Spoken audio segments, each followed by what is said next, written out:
Hello friends, this is Vikas and you watching BK24 study zone. इस video में हम बात करेंगे 5 जनवरी 2019 के करंट अफेयर्स के बारे में। तो इस पूरे वीडियो को बड़ी ध्यान से देखिएगा, ये काफ़ी ज़्यादा बेनिफिशियल होगी आपके लिए। जितने भी क्वेश्चन मैंने यहाँ पर लिए हैं उन क्वेश्चन से रिलेटेड जो मोस्ट इंपॉर्टेंट जीके के क्वेश्चन होंगे वो भी हम यहाँ पर देखते हुए चलेंगे। तो चलिए शुरुआत करते हैं। पहला क्वेश्चन अपना आज का लेते हैं। हमारा पहला क्वेश्चन है, 4 जनवरी 2019 को राष्ट्रीय उद्यमिता पुरस्कार के तीसरे संस्करण का आयोजन कहाँ किया गया है? तो इसका जो सही आंसर है वो है ऑप्शन डी वाला, यानी कि नई दिल्ली में। 4 जनवरी 2019 को राष्ट्रीय उद्यमिता पुरस्कार का जो तीसरा संस्करण था उसका आयोजन नई दिल्ली में किया गया। ओके, याद रखिएगा कि जो ये पुरस्कार दिए जाते हैं ये पुरस्कार उद्यमशीलता के निर्माण करने में महत्वपूर्ण योगदान देने वाले नई पीढ़ी को दिए जाते हैं। ठीक है, जो लोग भी जैसे नए नए जो है युवा वर्ग के लोग हैं जो कि उद्यमशीलता का निर्माण करने में जो है माहौल बनाते हैं या फिर नए नए उद्यमी होते हैं, उन लोगों को ये पुरस्कार प्रदान किए जाते हैं। इस साल जो है कुल 43 जो है अवार्ड दिए गए हैं, 43 पुरस्कार दिए गए हैं, जिसमें से कि 39 पुरस्कार जो है वो विभिन्न क्षेत्रों के युवा उद्यमों के लिए हैं और 4 पुरस्कार जो है उद्यमशीलता माहौल निर्माताओं के लिए हैं। ठीक है, तो टोटल जो है 43 अवार्ड इसमें दिए गए हैं। हम बात करेंगे उद्यमिता की। क्या चीज़ है ये? तो उद्यमिता नए संगठन आरंभ करने की एक भावना को कहते हैं। ठीक है, तो जो लोग भी नए नए संगठन शुरू करते हैं, नए नए संगठन, उन लोगों को जो है ये पुरस्कार दिए जाते हैं, या फिर कह सकते हैं कि जो उद्यमिता के क्षेत्र में जो है उत्कृष्ट योगदान देते हैं उन लोगों को ये पुरस्कार प्रदान किए जाते हैं। इसके बाद सेकंड क्वेश्चन है हमारा कि दुनिया की पहली दिव्यांग महिला कौन है जिन्होंने हाल ही में अंटार्कटिका की सबसे ऊंची चोटी माउंट विंसन पर चढ़ाई पूरी की है? तो इसका सही आंसर क्या हो जाएगा? ऑप्शन ए वाला, अरुणिमा सिन्हा जो है वो अंटार्कटिका की चोटी पर जो सबसे ऊंची चोटी है इसकी माउंट विंसन, इस पे चढ़ाई पूरी करने वाली जो है पहली दिव्यांग महिला बन गई है। ठीक है, याद रखिएगा कि अरुणिमा सिन्हा जो है इससे पहले भी एक कृत्रिम पैर के सहारे जो है एवरेस्ट फतह कर चुकी हैं 2013 में। ठीक है, तो याद रखिएगा काफ़ी ज़्यादा महत्वपूर्ण क्वेश्चन है ये। तो याद यहाँ पर से आप देख पा रहे होंगे तो इनका एक पैर नहीं है। ठीक है, और इसके बाद ये जो इनका पैर कटा हुआ दिख रहा है ये कैसे कटा? तो अरुणिमा सिन्हा जो है एक पहले जो है नेशनल लेवल की एक वॉलीबॉल प्लेयर थी, लेकिन एक बार जो है ये लखनऊ से नई दिल्ली जा रही थी, 2011 की ये बात है, अप्रैल 2011 की। तो उस वक्त जो है कुछ लूटपाट के चक्कर में जो है इसका उसका विरोध करने पे जो है लूटपाट का विरोध करने पे इनको जो बदमाश थे उन्होंने जो है ट्रेन से नीचे फेंक दिया था, जिसकी वजह से जो है इनका एक पैर कट गया था। ठीक है, तो वही है। तो फाइनली जो है इन्होंने एक और पर्वत पे जो है चढ़ाई की है, माउंट विंसन पे, जो कि अंटार्कटिका की सबसे ऊंची चोटी है। ठीक है, इंपॉर्टेंट क्वेश्चन है एग्जाम के लिहाज से। इसके बाद थर्ड वाला क्वेश्चन है हमारा कि हाल ही में पाकिस्तान के नए मुख्य न्यायाधीश किन्हें नियुक्त किया गया है? तो पाकिस्तान के मुख्य न्यायाधीश नियुक्त किए गए हैं जस्टिस शहीद खान खोसा। ठीक है, जस्टिस शहीद खान खोसा जो है वो मुख्य न्यायाधीश नियुक्त किए गए हैं पाकिस्तान के। ध्यान रखिएगा कि जस्टिस शहीद खान खोसा जो है 18 जनवरी 2019 को अपना पदभार ग्रहण करेंगे। ठीक है, तो ये पदभार संभालेंगे 18 जनवरी 2019 को। पाकिस्तान की राजधानी इस्लामाबाद है, यहाँ की जो राजभाषा है उर्दू जो है राष्ट्रभाषा है यहाँ की, और आधिकारिक रूप से जो यूज होती है वो होती है अंग्रेजी। प्रधानमंत्री हैं इमरान खान और राष्ट्रपति हैं आरिफ अलवी। मुद्रा हम सभी को पता है पाकिस्तानी रुपया पाकिस्तान की मुद्रा है।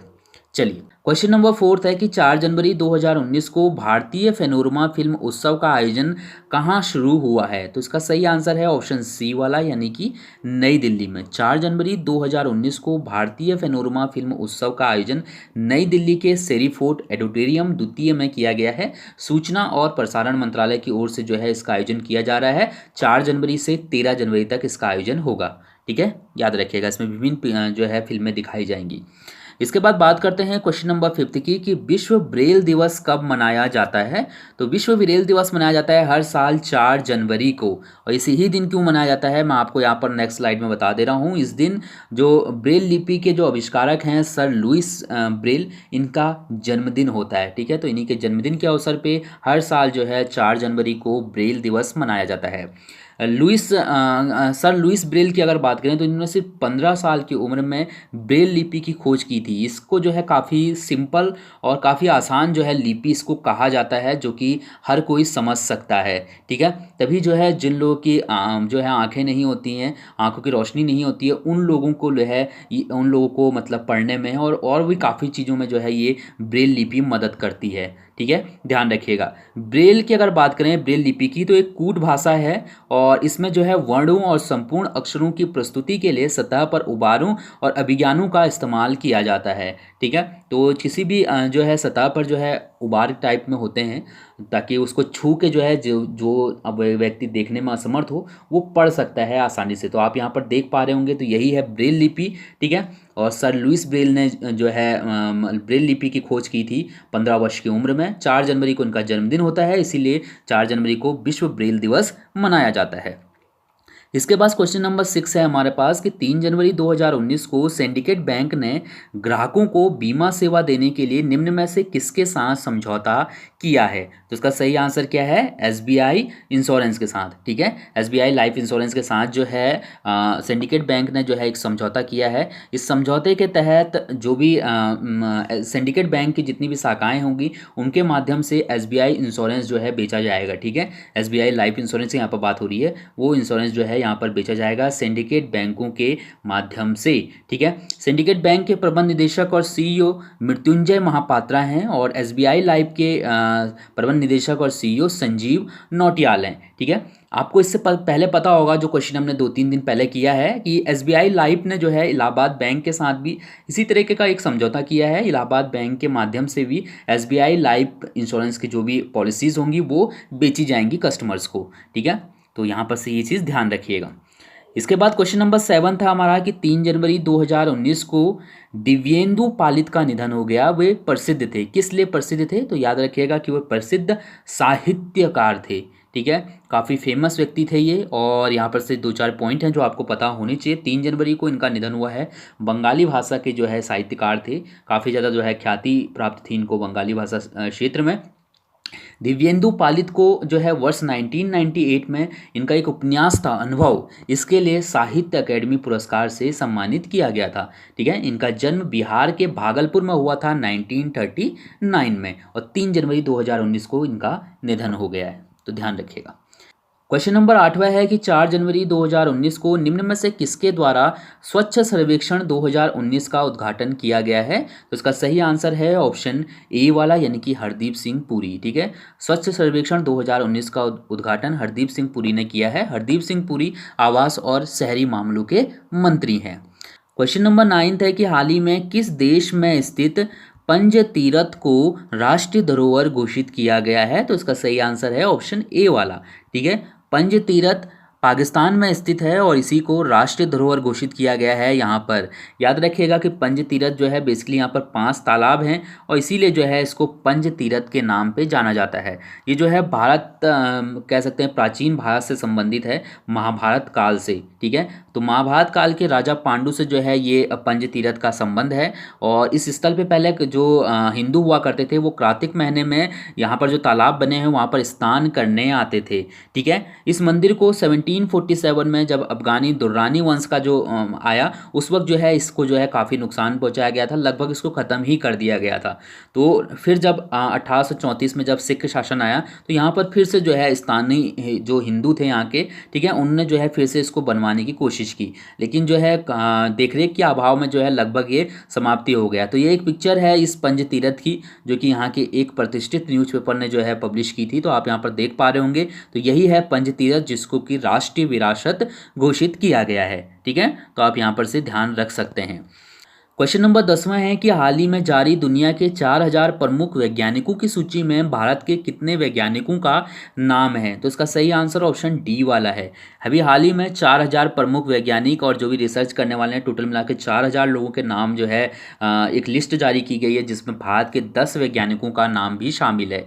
ठीक है, याद रखिएगा पहले नंबर पर 2639 नाम के साथ अमेरिका है, दूसरे नंबर पर 546 नाम के साथ यूके है, और तीसरे नंबर पे चीन आता है 482 नाम के साथ। ठीक है, तो इतने लोग जो है यहाँ पर चीन से हैं, इतने लोग यूके से और इतने लोग अमेरिका से। ठीक है, तो ध्यान रखिएगा इस चीज़ को। साथ ही साथ इसमें अगर हम यूनिवर्सिटी लेवल की बात करें तो सबसे ज़्यादा जो है हार्वर्ड यूनिवर्सिटी से हैं, इसमें 186 लोगों को इस लिस्ट में जो है शामिल किया गया है। इसमें भारत के जो प्रसिद्ध वैज्ञानिक हैं CNR राव, इनका नाम भी शामिल है। ये जो है प्रधानमंत्री के पूर्व जो है जो वैज्ञानिक सलाहकार थे उस समिति के ये पूर्व प्रमुख हैं। ठीक है, तो याद रखिएगा प्रधानमंत्री के वैज्ञानिक सलाहकार समिति के ये पूर्व प्रमुख भी रह चुके हैं। ठीक है, तो इस लिस्ट में इनका भी नाम है। क्वेश्चन नंबर 11 है कि हाल ही में किस मंत्रालय द्वारा जेएनबी छात्रों की आत्महत्या पर नज़र रखने के लिए टास्क फोर्स का गठन किया है? तो कौन से मंत्रालय ने किया है? इसका सही आंसर है ऑप्शन ए वाला, यानी कि मानव संसाधन विकास मंत्रालय ने। ठीक है, मानव संसाधन विकास मंत्रालय की तरफ से जवाहर नवोदय विद्यालय के छात्रों की आत्महत्या के मुद्दों पर नज़र रखने के लिए एक स्पेशल टास्क फोर्स बनाई गई है। ठीक है, इस टास्क फोर्स के जो अध्यक्ष हैं वो हैं मनोचिकित्सक जितेंद्र नागपाल। तो अगर आपको नाम याद हो सकता है तो याद रखिएगा। बेसिकली 2013 से 2017 के मध्य जो है जवाहर नवोदय विद्यालय में जो भी छात्र पढ़ते हैं 49 छात्रों ने जो है आत्महत्या कर ली थी, और इनके कारण जो है बिल्कुल कुछ भी पता नहीं चल पाया था, जिसके कारण का पता लगाने के लिए जो है इस स्पेशल टास्क फोर्स को जो है यहाँ पर नियुक्त किया गया है, और जल्दी जो है सरकार को अपनी रिपोर्ट सौंपेगी। मानव संसाधन विकास मंत्री प्रकाश जावड़ेकर हैं वर्तमान में, तो इनका नाम भी आपको पता होना चाहिए। क्वेश्चन नंबर 12 है कि हाल ही में पाकिस्तान ने किस देश के नागरिकों के लिए वीज़ा ऑन अराइवल की सुविधा समाप्त कर दी है? तो इसका सही आंसर है ऑप्शन बी वाला, यानी कि अफगानिस्तान। ठीक है, पाकिस्तान ने अफगानिस्तान के नागरिकों के लिए वीज़ा ऑन अराइवल की सुविधा जो थी उसको समाप्त कर दिया है। तो ध्यान रखिएगा, अब जो भी अफगानिस्तान के नागरिक पाकिस्तान आना चाहते हैं उनको पहले वीज़ा के लिए आवेदन करना होगा।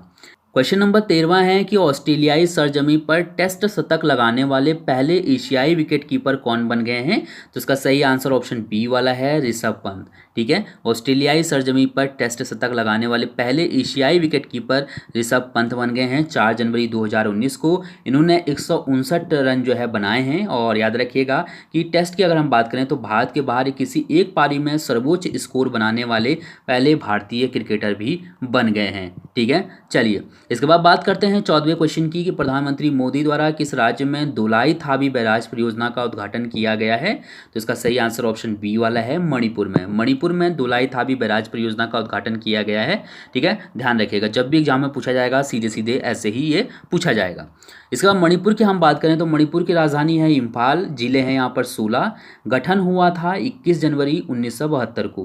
राज्यपाल हैं नजमा हेपतुल्ला और मुख्यमंत्री हैं एन बीरेन सिंह। तो एक तरफ आपको नजमा हेपतुल्ला दिख रही हैं, दूसरी तरफ जो है एन बीरेन सिंह दिख रहे हैं। ठीक है, मुख्य न्यायाधीश हैं मणिपुर के न्यायमूर्ति रामलिंगम सुधाकर, और सीटों की अगर बात करें तो विधानसभा के लिए 60 सीटें, राज्यसभा के लिए 1 और लोकसभा के लिए 2 सीटें हैं मणिपुर से। अब बात करते हैं कल के कुछ क्वेश्चन की जो मैंने आपसे पूछे थे। पहला क्वेश्चन था कि हाल ही में निम्न में से किस द्वीप का नाम बदलकर नेताजी द्वीप कर दिया गया है? ठीक है, तो नेताजी द्वीप या फिर नेताजी सुभाष चंद्र द्वीप जो है वो रखा गया है रॉस द्वीप का नाम। ठीक है, यानी कि ऑप्शन ए वाला बिल्कुल सही था। सेकंड क्वेश्चन मैंने आपसे पूछा था कि निम्न में से किसे राष्ट्रीय शिरोमणि पुरस्कार से सम्मानित करने की घोषणा की गई है? तो अनिंदिता नियोगी अनाम को जो है ये राष्ट्रीय शिरोमणि पुरस्कार दिया गया है। ओके, चलिए इसके बाद आपके लिए यहाँ से कुछ क्वेश्चन हैं, काफ़ी सिंपल है, आंसर दीजिएगा। पहला क्वेश्चन आपके लिए 28 दिसंबर 2018 को केंद्र सरकार द्वारा स्कूली बच्चों के लिए किस विषय पर एक पुस्तिका जो है जारी की गई है? तो बताइए मुझे कमेंट करके।